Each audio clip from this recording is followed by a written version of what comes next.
Welcome back, class. This beginning of the week, we will take a look at the sounds of poetry, chapter 15. I want you to pay close attention to the details of rhyme, scansion, figuring out rhyme scheme, all the details. We're not going to go over that here in this lecture today because I really want to focus on writing a good thesis. That's something I've found that we need work on for this class, which is fine. We'll spend some time on that right here and now and do a little bit more in class exercises on that issue. So I want you to pay close attention to the textbook. There's going to be 3 poems that we're going to focus on for this week. That would be Wilfred Owen's Dulce et Decorum Est, Jesse Pope's The Call, and Langston Hughes's Harlem. Harlem is not found in this chapter. It is in the textbook though, and I give you the exact page if you look at the assignment for the textbook reading. So please make sure that you pay close attention to all of the readings for this week. One thing I want to do right here now is have you actually hear each of these 3 poems read by professional poets or by professional readers, because I believe it'll help you with the sounds going on with each of these 3 poems. So let's take a look at these 3 being read. Ball by Jesse Pope.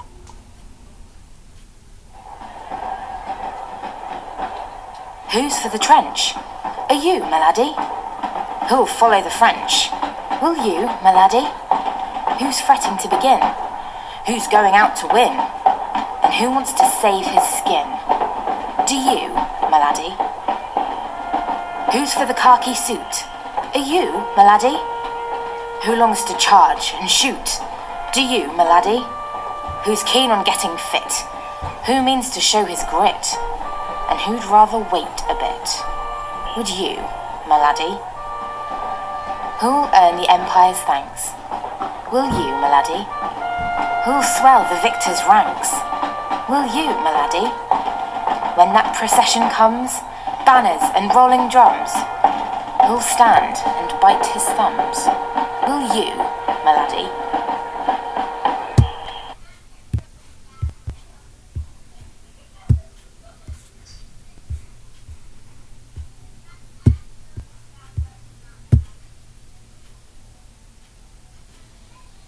Dulce et decorum est.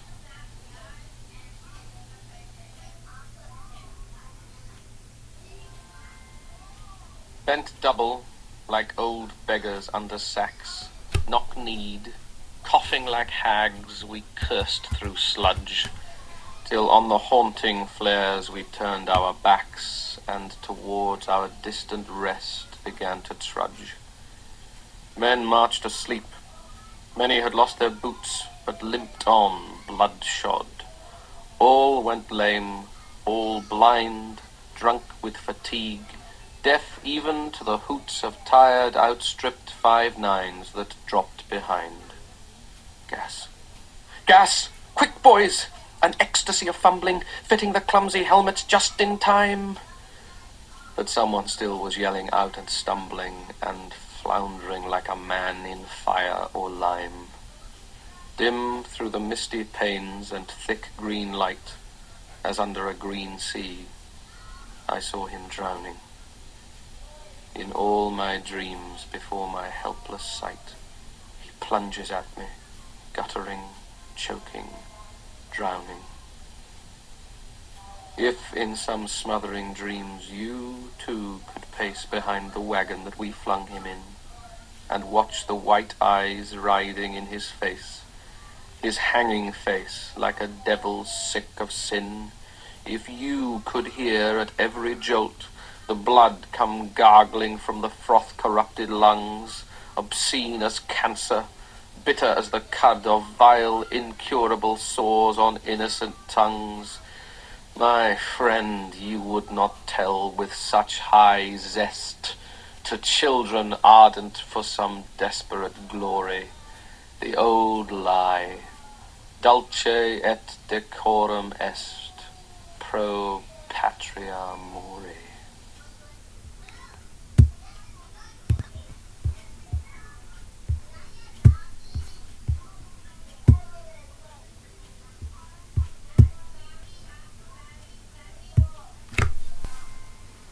What happens to dream deferred? Does it dry up like a raisin in the sun, or fester like a sore and then run? Does it stink like rotten meat, or crust and sugar over like a syrupy sweet? Maybe it just sags like a heavy load, or does it explode? Now let's take a closer look at the thesis. The thesis is your stance on your topic. It must be arguable, it must be broad enough to cover everything you will present in your paper, and it must be narrow enough to cover completely within your paper. Let's take a closer look at those specific issues. A clear stance. Your thesis must have a clear stance. It must be obvious where you stand on the particular topic that is being talked about. It's not enough to generally go over a topic. A thesis gives your stance on that topic. It gives your opinion. It shows people what it is that you're going to argue for within that particular topic. It must be arguable. That means a couple of things. That means, for one, you have to be able to support it with evidence. If it's not something you can find evidence for, then you need to find a different thesis. It needs to be arguable. Arguable also means that it can't be just a simple statement of fact. Something like the force of gravity causes things to fall to the ground. Nobody can argue with that. That is a statement of fact. You need to have a thesis that is arguable, something that some reasonable person could debate with you. So your thesis needs to be arguable. Your thesis needs to be broad enough to cover the whole of your argument.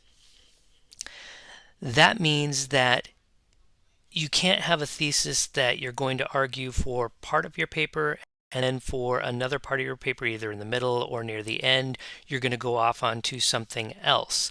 Your thesis needs to control the whole of your paper. Every single paragraph should refer back to your thesis. So your thesis needs to be broad enough to be able to cover the whole of your argument, to be able to cover the whole of your essay. And your thesis must be specific enough to cover completely in one essay.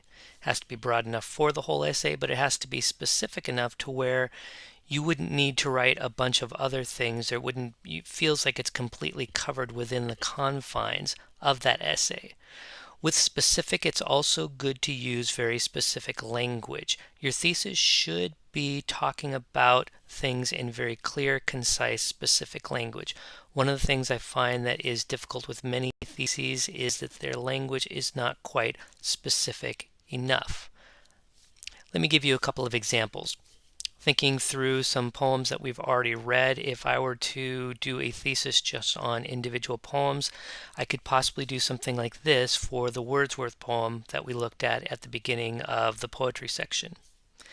In I Wandered Lonely as a Cloud by William Wordsworth, a poem that seems to glory in the grandeur of nature actually exposes the interior destitution of man. Note with this that I'm getting into a perspective. Some could disagree with me. They could say that this isn't what the poem is about at all. It's not talking about the interior destitution of man. It's only talking about the glorifying of nature. I'm making a specific stance that somebody could argue.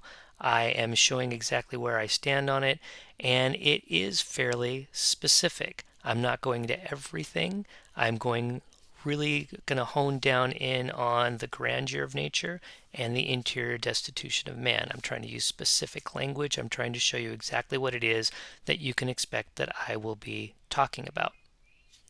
Another example, if I used The Ruined Maid, I could write a thesis like, In The Ruined Maid by Thomas Hardy, or In The Ruined Maid, Thomas Hardy challenges the social stigmas of his culture that would consider a man ruined, or a woman ruined for her sexual life. In that particular thesis, I'm not going to cover everything that the poem might be about. I'm really covering this one specific thing. I'm going to talk about the word ruined. I'm going to look at how it's used in the culture at the time. I'm going to look at what is going on with the way Thomas Hardy is using it here, and I'm going to talk about this irony and the ways that it's played with in this particular thing. I believe I can get a good 3-4 page essay out of this, and this is specific enough to where I can really get down to what it is. I can really get down to the specifics of my topic, and I believe it also shows that I can do this within the whole of my essay, and I can get really specific with this particular thesis. So that's what I would be doing with a thesis on these particular things.